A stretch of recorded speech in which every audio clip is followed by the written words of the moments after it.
Sob as bênçãos de Jesus, iniciamos o Evangelho em Espírito e Verdade, trazendo os ensinos do Cristo de Deus através da imortalidade da alma, da vida futura e da reencarnação, apresentados pela doutrina espírita conforme a codificação de Allan Kardec, sob a orientação do Espírito da Verdade, para o estabelecimento do mundo de regeneração através da vivência do amor e do bem.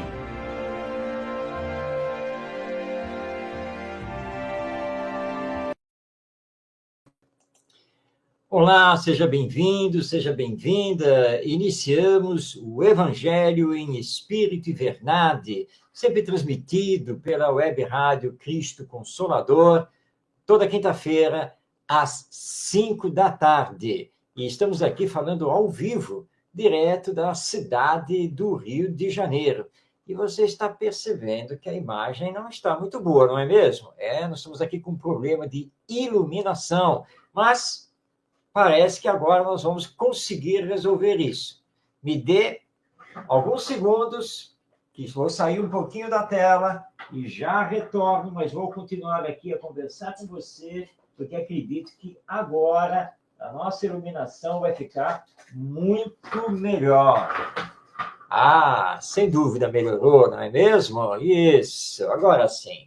O Evangelho em Espírito e Verdade traz as lições do nosso Mestre Jesus, estudadas através da doutrina espírita. A proposta do nosso programa não é polemizar, não é trazer ideias pessoais, mas sim compreender o Evangelho a partir dos ensinos dos espíritos superiores. E você pode fazer a sua participação. Estamos ao vivo, basta você enviar a sua mensagem, fazer a sua pergunta. Isso mesmo, porque no terceiro bloco do programa nós respondemos as dúvidas, as perguntas dos nossos telespectadores. E iniciando então o primeiro bloco do programa, nós vamos abrir o Evangelho segundo o Espiritismo, porque estamos fazendo o seu estudo sequenciado e vamos dar continuidade ao capítulo 16, Servir a Deus e a Mamon, e hoje, especificamente, o item 10, que é uma mensagem de um espírito que assinou simplesmente M, Espírito Protetor. A mensagem foi dada na cidade de Bruxelas, no ano de 1861, com o tema A Verdadeira Propriedade. E você que está aí nos acompanhando já sabe que esse tema foi estudado também no programa passado, mas é que nós temos mais de uma mensagem sobre a verdadeira propriedade. Hoje, portanto, desse espírito protetor. Vamos passar a palavra a ele. Ele nos diz: os bens da terra pertencem a Deus, que os dispensa de acordo com a sua vontade. O homem é apenas o seu usufrutuário, o administrador mais ou menos íntegro e inteligente. Pertencem tão pouco ao homem, como propriedade individual, que Deus frequentemente frustra todas as suas previsões, fazendo a fortuna escapar daqueles mesmos que julgam possuí-la com os melhores títulos. Direis, talvez, que isso se compreende em relação à fortuna hereditária, mas não àquela que o homem adquiriu pelo seu trabalho. Não há dúvida que, se há uma fortuna legítima, é a que foi adquirida honestamente, porque uma propriedade só é legitimamente adquirida quando, para conquistá-la, não se prejudicou a ninguém. Pedir-se a conta de um centavo mal adquirido em prejuízo de alguém. Muito bem, essa é a primeira parte da mensagem desse espírito protetor sobre a questão da verdadeira propriedade.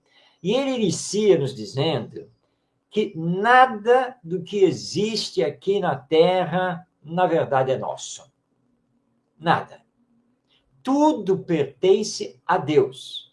Porque Deus é o criador de tudo. Deus é o criador do universo. Deus é o criador dos mundos. Deus é que nos dá a vida. Portanto, tudo aquilo que conquistamos, que herdamos, que compramos, enfim, na verdade não nos pertence.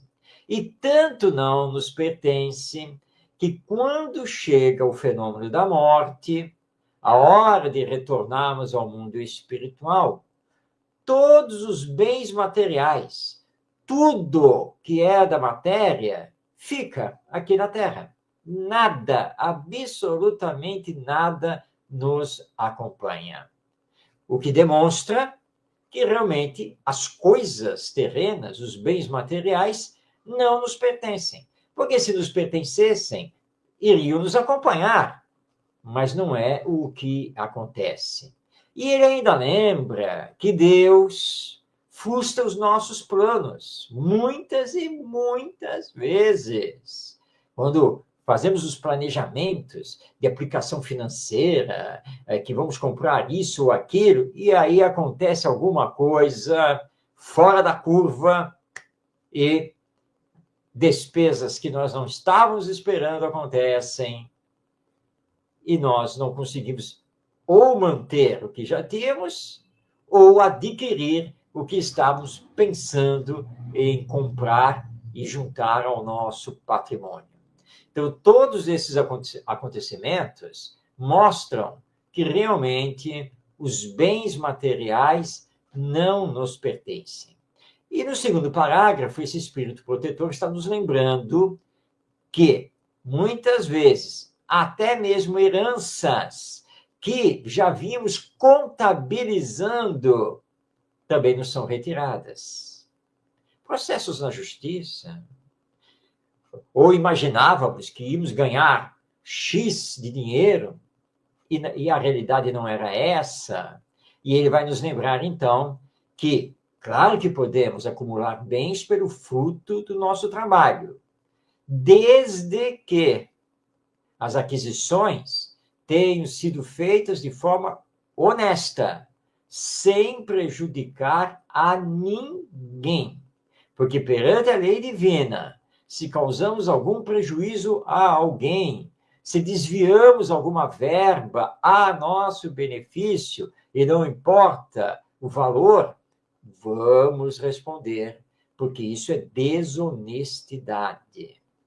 Então, só é realmente legítimo aquilo que for adquirido pelo trabalho honesto, mas que ficará aqui na Terra de qualquer maneira, porque nada que é material nos acompanha de fato para o mundo espiritual.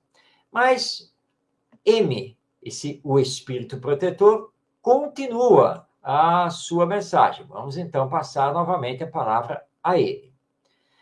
Mas por que um homem conquistou por si mesmo a sua fortuna? Terá alguma vantagem ao morrer? Não são frequentemente inúteis os cuidados que ele toma para transmiti-la aos descendentes? Pois se Deus não quiser que estes a recebam, nada prevalecerá sobre a sua vontade. Poderá ele usar e abusar de sua fortuna impunemente durante a vida, sem ter de prestar contas? Não, pois ao lhe permitir adquiri-la, Deus pode ter querido recompensar, durante esta vida, os seus esforços, a sua coragem, a sua perseverança. Mas se ele somente a empregou para a satisfação dos seus sentidos e do seu orgulho, se ela se tornou para ele uma causa de queda, melhor seria não a ter possuído.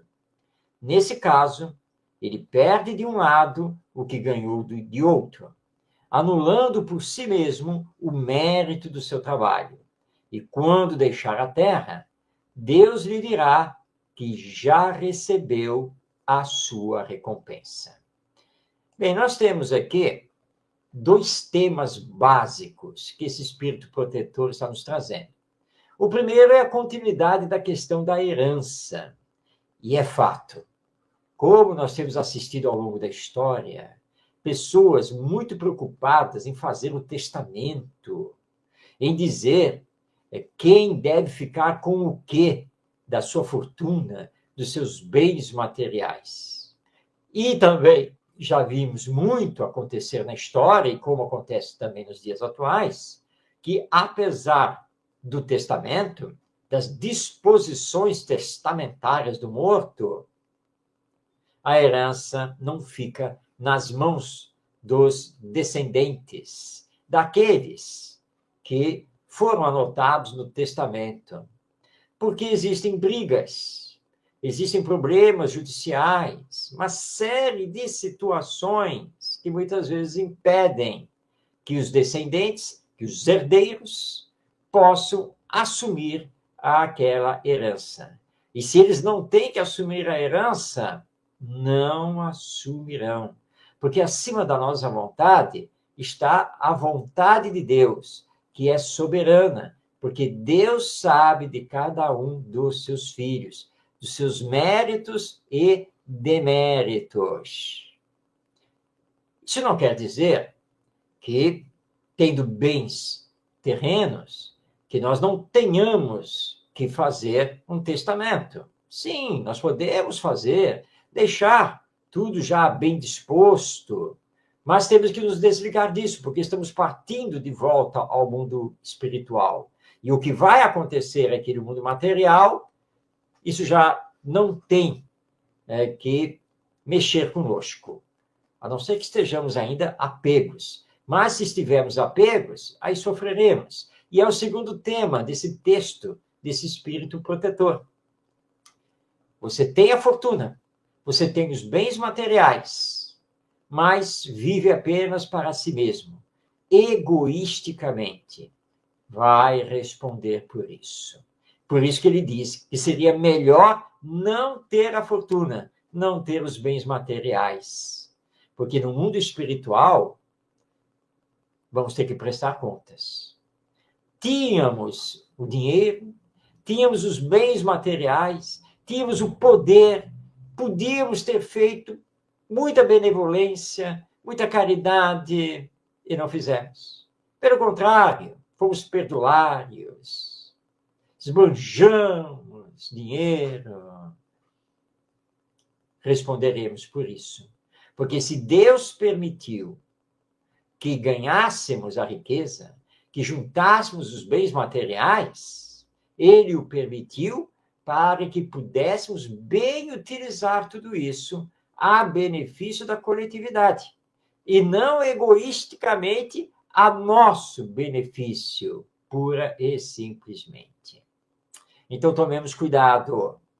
A verdadeira propriedade, ou seja, o que de fato levamos para o mundo espiritual após a morte, são os nossos valores, as nossas virtudes, o bem que realizamos. Ou seja, o que segue conosco é o patrimônio espiritual, que é individual e inviolável. Nós estamos juntando bens espirituais ou estamos desperdiçando tempo juntando bens materiais? Pensemos sobre isso, porque isso tem consequências no retorno ao mundo espiritual.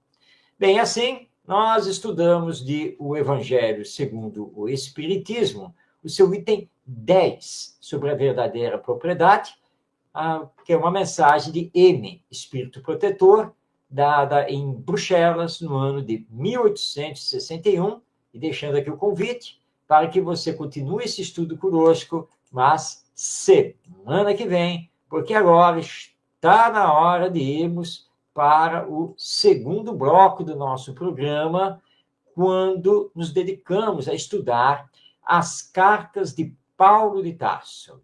Cartas ou epístolas, porque você pode, de repente, estranhar cartas, mas Paulo não escreveu epístolas. Acontece que é a mesma coisa, epístola ou carta. E nós estamos preferindo aqui falar em cartas de Paulo de Tarso, porque são várias.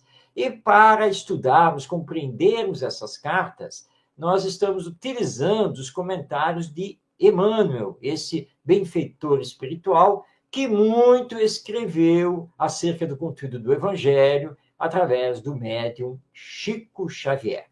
Vamos, então, hoje ao destaque aqui das cartas de Paulo de Tarso. E nós continuamos desdobrando a primeira carta de Paulo aos Coríntios. E hoje, como você já está vendo aí na tela, nós vamos comentar o versículo 17 do capítulo 12. Vamos ler. Se o corpo todo fosse olho, onde estaria a audição? Se fosse todo ouvido, onde estaria o olfato? Vamos procurar agora o entendimento dessa fala de Paulo de Tarso, passando a palavra para Emmanuel, e encontramos o seu comentário no livro Bênção de Paz, lá no capítulo 7, com o título Encargos Pequeninos. Vamos fazer, então, a leitura desse texto de Emmanuel. Se não acreditas no valor dos instrumentos e encargos diminutos, pensa num carro sem rodas, um piano sem teclas, num grande sistema de serviço elétrico sem o fio de condução. Não fossem as gotas d'água e a fonte não existiria.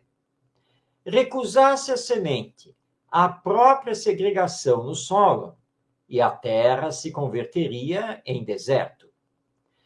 Não se resignasse a pedra, com o próprio anonimato nos alicerces, e um edifício seguro jamais se colocaria de pé.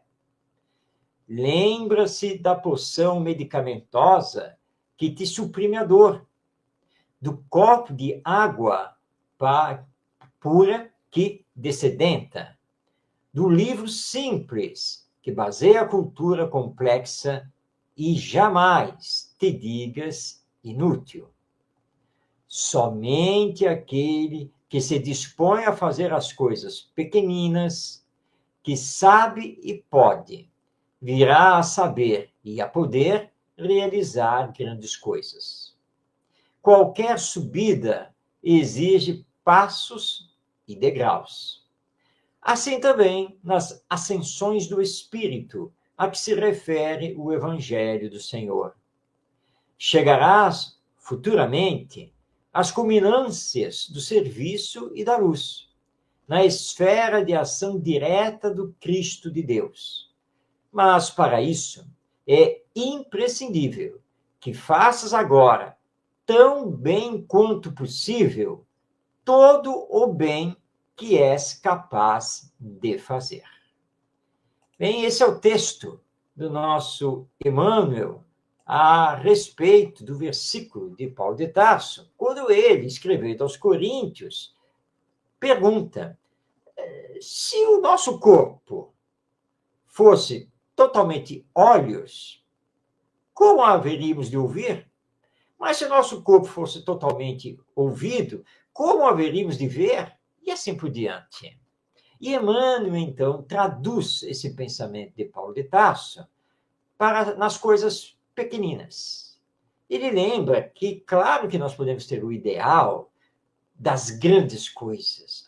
Eu gostaria de ser como foi o Mahatma Gandhi. Eu gostaria de seguir os passos da irmã Dulce. Como eu gostaria de ter a mediunidade de um Chico Xavier. São coisas grandiosas. Mas para chegar nisso, nós precisamos aprender a fazer as coisas pequeninas, do dia a dia. Você foi na cozinha, pegou um copo e se serviu de água. Não largue o copo na pia. Lave-o, enxugue e guarde. É o serviço pequenino, mas da máxima importância. Porque assim nós vamos nos habituar ao pequeno serviço e, paulatinamente, haveremos de ter o mérito do grande serviço. Nós somos destinados por Deus a um dia chegarmos à perfeição, que é, na escala espírita, chegarmos ao estado de espírito puro, do qual, como modelo, nós temos Jesus. Um dia chegaremos nessa posição. O que precisamos fazer para isso? Precisamos dar continuidade ao nosso progresso moral e intelectual. Precisamos combater em nós as más tendências e desenvolver as virtudes. Precisamos amar o próximo praticando a caridade. E temos que começar no lar, com os nossos entes queridos, com os nossos vizinhos, com a comunidade maior do nosso entorno, com os nossos colegas de trabalho, com os amigos, até que um dia estejamos aptos a não mais viver aqui nesse planeta Terra de expiações e provas, mas vamos para mundos então superiores por mérito nosso. E aí poderemos receber encargos maiores dados por Deus a nós? Sim. Mas hoje, se não executamos as pequenas coisas, se desdenhamos as pequenas tarefas, os pequenos serviços, como haveremos de rogar a Deus sermos arautos do bem e da verdade para a humanidade? É preciso fazer as poucas coisas. E nós citamos aqui Gandhi. E é bom lembrar que Gandhi vivia humildemente e com simplicidade junto aos seus. E que ele aprendeu a fiar, utilizando a roca. Ele confeccionava suas próprias roupas. E ele dizia que fazia isso porque ele não queria ser diferente do seu povo, daqueles homens e mulheres pobres que ele estava defendendo. Por isso ele vivia na comunidade, a comunidade da paz, né? E trabalhava como todos os outros trabalhavam. E ele, então, vai se transformar no Mahatma, que significa grande alma. Por mérito, por esforço próprio. Não foi uma dádiva divina sobre ele. Ele veio para cumprir a missão e trabalhou para cumpri-la. E nós estamos trabalhando para cumprir a nossa missão no mundo, que é nos melhorar e auxiliar os outros também a se melhorarem? Temos que nos fazer essa pergunta. Ela é da máxima importância. Ou nós desdenhamos os pequenos serviços? Sequer pegamos uma vassoura na mão? Tem pessoas que não fazem tarefa doméstica de jeito nenhum. Consideram que isso é dos outros. Certa ocasião, estava numa agência dos Correios para enviar ali algumas encomendas. E havia um senhor que já estava na minha frente, aguardando o atendimento, e ele estava de terno, gravata, se virou para nós e perguntou: olha só, eu tenho que enviar aqui essa carta aqui, essa correspondência, como é que faz, hein? Porque eu não faço esse serviço, quem faz isso é o rapaz lá, o ajudante do escritório, mas hoje ele não veio trabalhar. Eu falei: não, o senhor está no lugar correto, o senhor está aqui na fila e vai ser atendido aí por um dos caixas, um dos atendentes, tá? Já está o envelope está endereçado, né, para onde ele vai e quem está enviando. Tá? Então é só fechar o envelope, mas tudo bem, mas o atendente faz isso. Tá? Então é só isso? Porque eu nunca fiz isso na minha vida. Tá? Nunca tinha entrado numa agência dos Correios. Pois é, né? Mas aí houve a necessidade e ele estava não apenas perdido, mas ele estava se sentindo humilhado. Porque ele estava elegantemente vestido. era um empresário, e se sentindo incomodado de estar ali dentro da agência dos Correios, no meio das pessoas comuns que iam lá para despachar suas cartas e suas encomendas. Cuidado.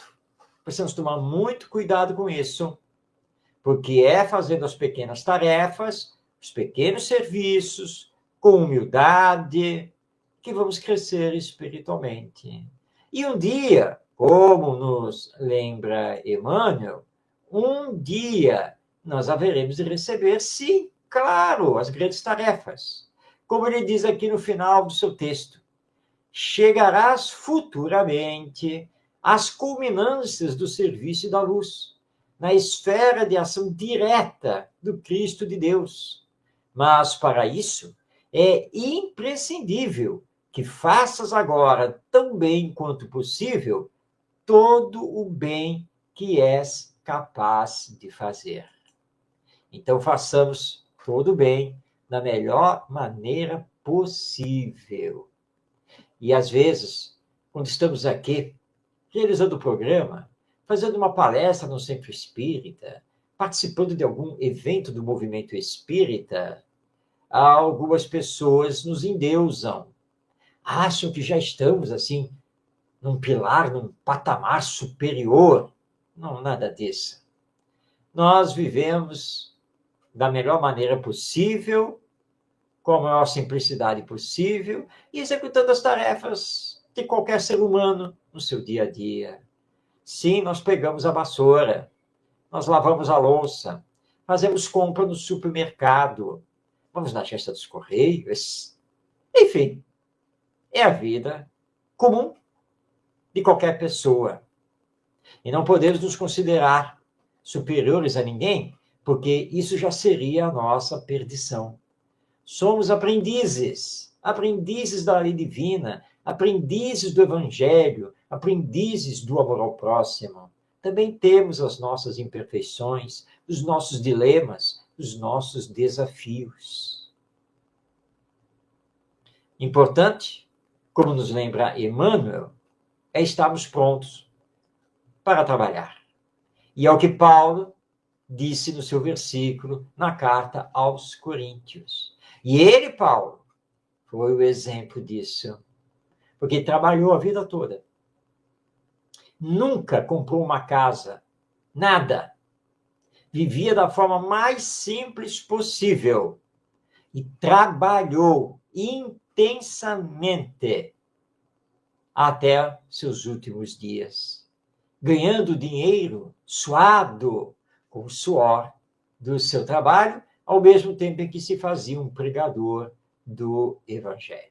Então, nós temos aí diversos exemplos para nós que os pequenos serviços, as pequenas tarefas são muito, mas muito importantes. Então, hoje, nós vimos aqui da primeira carta de Paulo aos Coríntios, o seu versículo 17 do capítulo 12. Se o corpo todo fosse olho, onde estaria a audição? Se fosse todo ouvido, onde estaria o olfato? Chegaremos, sim, a espíritos puros, mas trabalhando e não negando o nosso concurso às pequenas tarefas.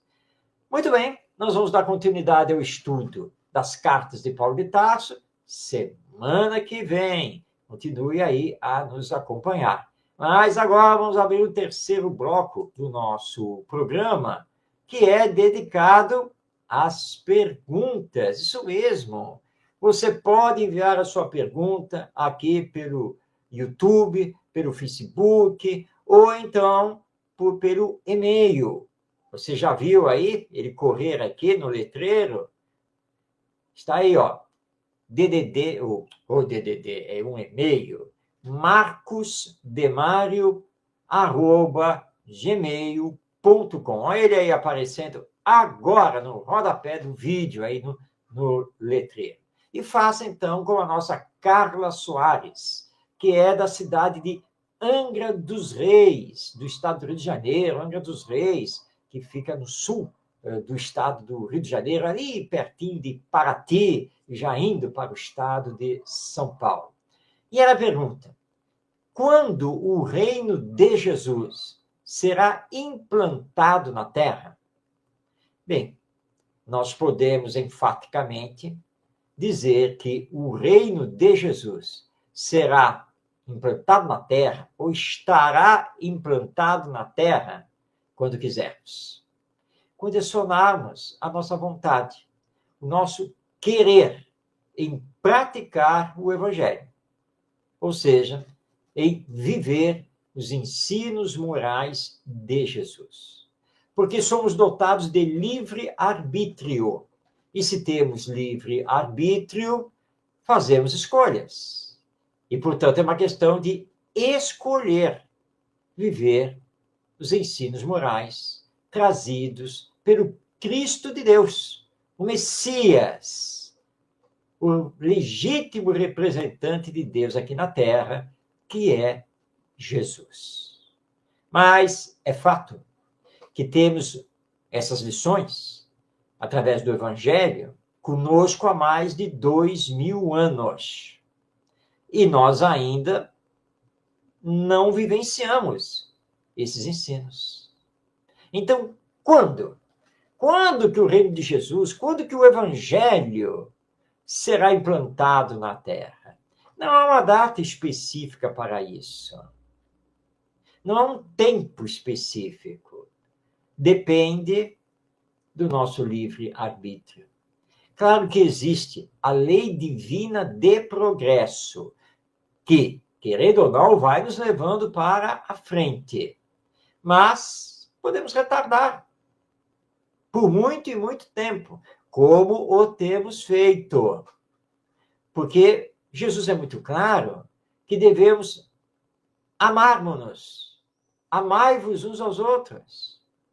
Ele pediu para que perdoássemos as ofensas, que amássemos inclusive os nossos inimigos, e que diante do mal fizéssemos o bem, entre tantas outras lições.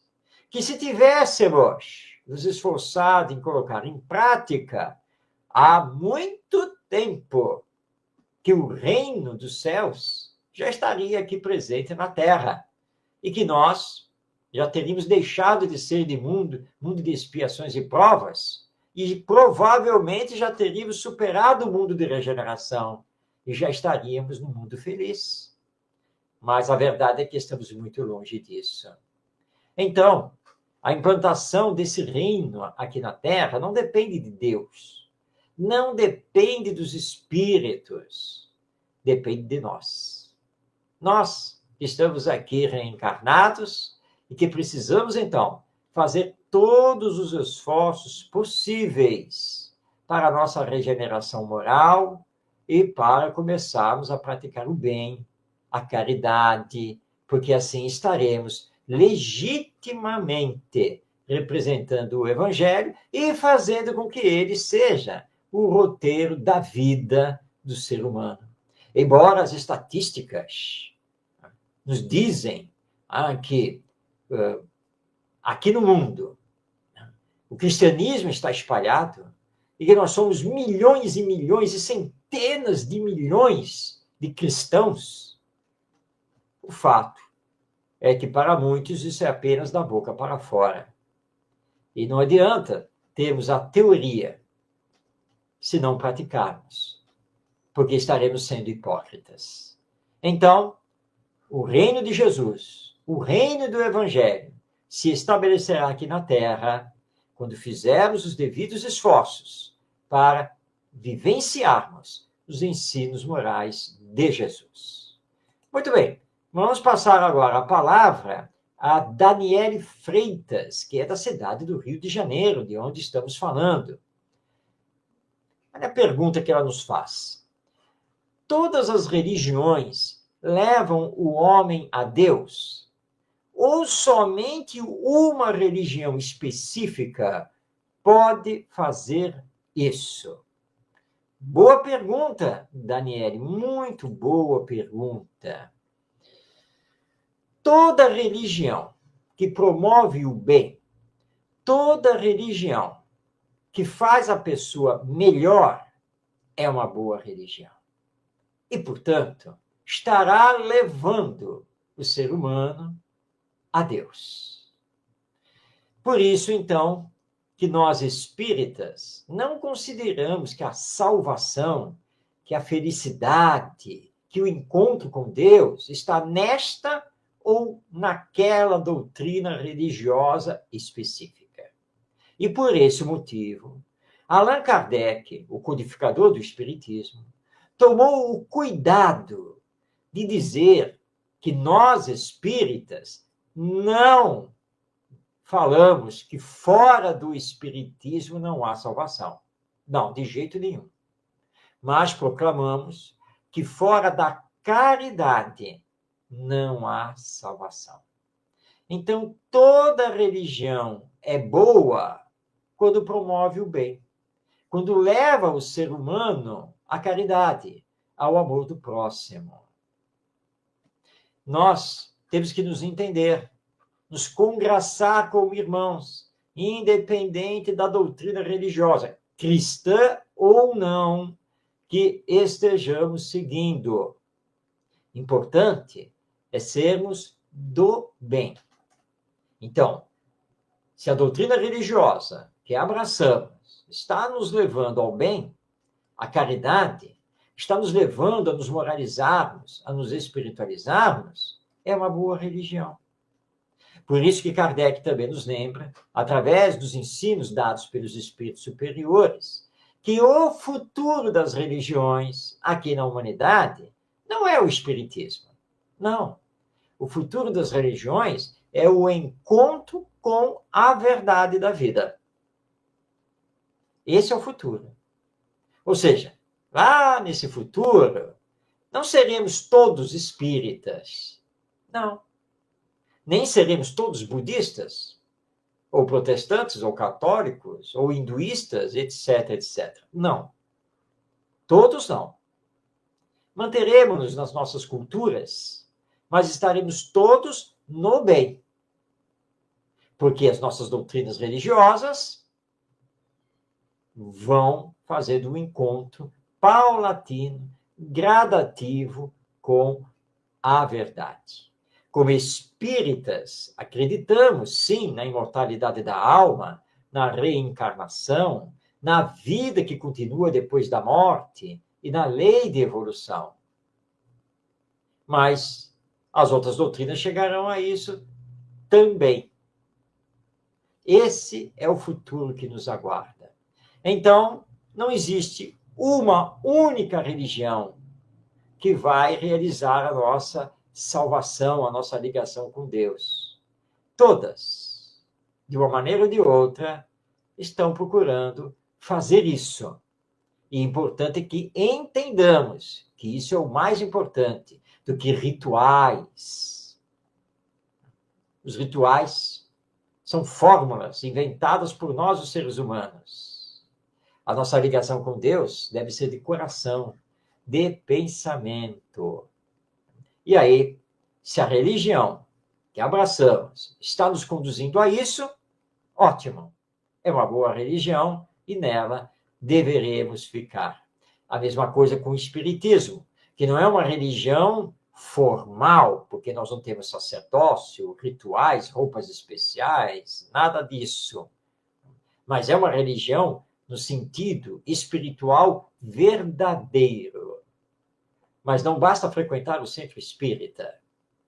Não basta exercer alguma função. Não. É preciso se transformar. É preciso se melhorar moralmente. E isso, então, é o que nós precisamos fazer, sejamos espíritas ou estejamos ligados a uma outra corrente religiosa. Então, importante é fazer a nossa parte para nos ligarmos com Deus através da prática da caridade. Assim, então, nós tivemos as perguntas e estamos aguardando a sua participação. Não fique com dúvida.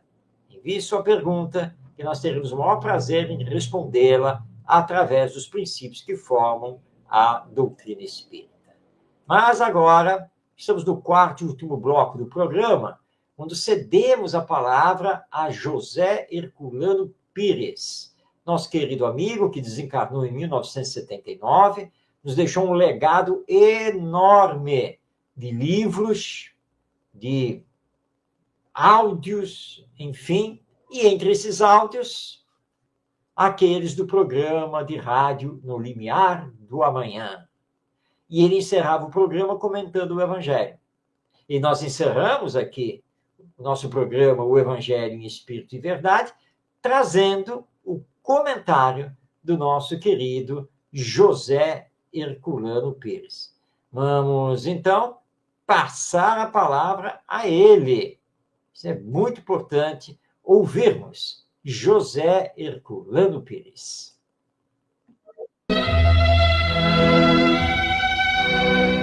O Evangelho do Cristo em Espírito e Verdade. Não segundo a letra que mata, mas segundo o Espírito que vivifica.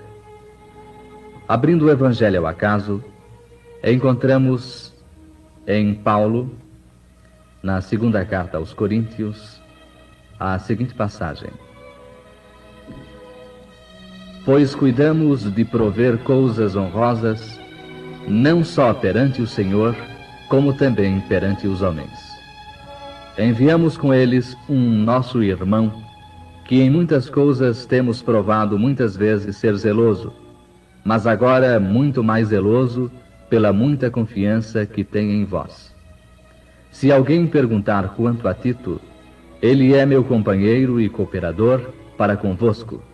Quanto aos nossos irmãos, são mensageiros das igrejas, glória de Cristo. Dai-lhes, portanto, diante das igrejas, prova do vosso amor e da vossa glória a vosso respeito.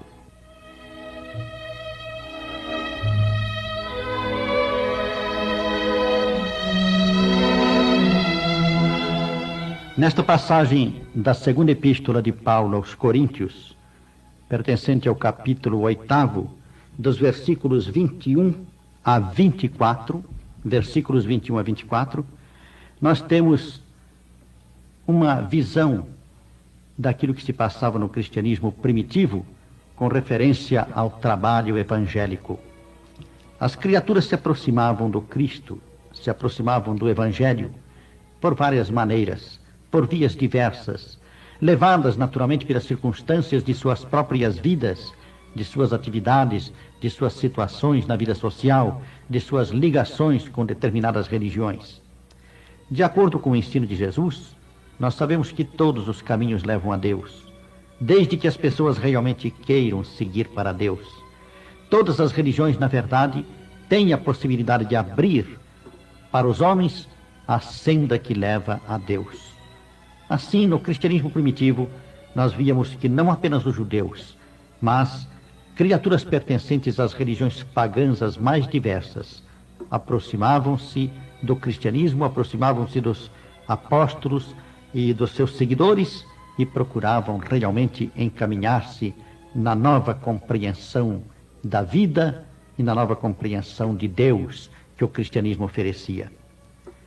Algumas destas criaturas, provindas assim de religiões pagãs, eram consideradas pelos apóstolos de Jesus, quando judeus verdadeiramente dogmáticos, como necessitadas de sofrerem as iniciações judaicas para se transformarem realmente em criaturas dignas da graça cristã. Esta era uma interpretação naturalmente sectária e negativa, porque na verdade todas as criaturas deviam chegar a Jesus segundo as suas próprias orientações. Jesus nunca exigiu de ninguém que se circuncidasse ou que se submetesse às regras do judaísmo ou de qualquer outra seita para que pudessem se aproximar da verdade cristã. O Evangelho era aberto para todos e todos podiam compreendê-lo. Ninguém melhor do que Paulo entendeu isto desde o princípio. Paulo, que recebeu de Jesus o Evangelho, de Jesus e não dos apóstolos, como ele mesmo dizia. Ele o recebeu diretamente do Cristo. Paulo compreendeu mais profundamente, não só em virtude desta doação direta, como em virtude da sua própria capacidade, da sua mente cultivada, do seu espírito atilado, ele compreendeu mais profundamente a verdade cristã. E por isso, ele fazia com que as pessoas que dele se aproximavam seguissem com ele os caminhos do Evangelho, sem exigir-lhes compromissos penosos. Sabemos que chegou a fazer a circuncisão de um discípulo, sabemos que batizou outro, mas que depois, ao compreender a profundidade do Evangelho e do batismo do Espírito, ele mesmo declarou que não foi enviado para batizar, nem para circuncidar, e sim para pregar o Evangelho, pregar a verdade cristã. Nós temos neste capítulo o seu cuidado com Tito e com outros companheiros que o seguiam, porque ele sabia que estes companheiros podiam ser interpretados maus pelos cristãos judaizantes, como ele mesmo os chamava. Os cristãos judaizantes, ao receberem pessoas que vinham de religiões pagãs, entendiam que, antes de mais nada, estas pessoas deviam tornar-se judias. Ora, Paulo era contrário a isto. Nós sabemos que ele mesmo declarou, numa passagem bastante significativa do livro de Atos, que ele repudiou o próprio Pedro, quando Pedro, na sua ingenuidade de homem, ainda voltado para os problemas das atividades mais pesadas da vida, ele entendeu que era preciso circuncidar todos aqueles que quisessem entrar no judaísmo, que quisessem entrar no cristianismo. Ora, Paulo nos mostra aqui o cuidado que ele tem com os seus companheiros enviados às várias igrejas, porque em cada uma dessas igrejas era possível encontrar em eles pessoas dogmáticas, sectárias, apegadas aos princípios judaicos e que não quisessem recebê-los como verdadeiros irmãos. Paulo então advertia que dissessem que eram seguidores dele, auxiliares dele, que trabalhavam com ele na pregação do Evangelho, porque dizendo assim, as criaturas mais sectárias certamente ficariam impedidas de exigir absurdos daqueles novos servidores, porque eles vinham recomendados pelo grande apóstolo que havia sido um doutor da lei, que conhecia profundamente as exigências judaicas e que, não obstante, abria mão delas para que todos pudessem se aproximar de Jesus. Hoje, no Espiritismo, como nós sabemos, encontramos este mesmo problema. Recebemos criaturas de toda parte, aquelas que vêm das várias religiões, aquelas que vêm do ateísmo, aquelas que vêm do materialismo, aquelas que vêm do ceticismo. Pessoas que surgem, às vezes, diante de nós, sem a possibilidade de compreender imediatamente a realidade da pregação espírita, que é a revivescência do cristianismo na Terra. Não obstante, temos de encará-las como Paulo as encarava. Temos de recebê-las como verdadeiros irmãos e temos de ajudá-las a compreender aquilo que de imediato não podem compreender. É absurdo querer exigir dessas criaturas atitudes padronizadas pelos nossos pensamentos e pelos nossos costumes. É absurdo, mesmo porque no Espiritismo não há padronizações de conduta, de comportamento humano. O que há é apenas a confiança em todos aqueles que realmente aceitam a verdade cristã revelada pelo Espiritismo nos seus aspectos mais profundos e mais belos. É necessário compreendermos isto para também entendermos, muitas vezes, a linguagem aparentemente rebarbativa de criaturas que se aproximam do Cristo, que se aproximam de Jesus, tentando atingi-lo pelos seus próprios meios e da sua própria maneira. Portanto, este episódio da Epístola de Paulo aos Coríntios, da 2 Coríntios, é bastante importante para o encerramento do nosso programa de hoje, e vamos meditar sobre ele.